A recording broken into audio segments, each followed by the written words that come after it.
Morning, session 5 of Talk About It Tuesday. So today's subject is about RE. It's an RE topic that we will talk about in year 7 next year. So it's about whether religious buildings should be sold to feed the poor. Religious buildings are quite expensive to run. If you think about Canterbury Cathedral, it takes a lot of resources and a lot of money to run a place of worship, and generally the people that go to that place of worship or are members of a religious group usually give money towards the church or the synagogue or the mosque, wherever it is they worship, to feed the poor and the upkeep of their religious places of worship.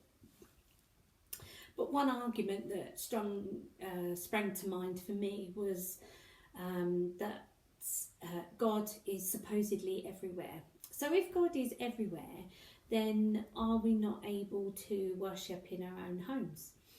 I know Buddhists certainly worship in their own homes. Hindus and Sikhs certainly worship in their own homes, and I think generally Christians do not worship in their homes, but they pray in their homes, which are forms of worship. So that is the question today. On the other side of the argument, what you need to consider is that in a religious place of worship, sometimes special ordinances take place.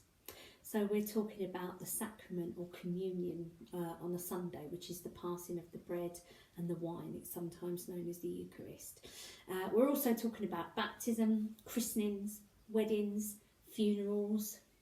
So consider just a few of those ordinances and think about, would they have the same meaning if they were done at home? So if a funeral was performed at home, would it have the same meaning and respect, if you like, and spiritual experience that people feel when they go to these places of worship than in the home?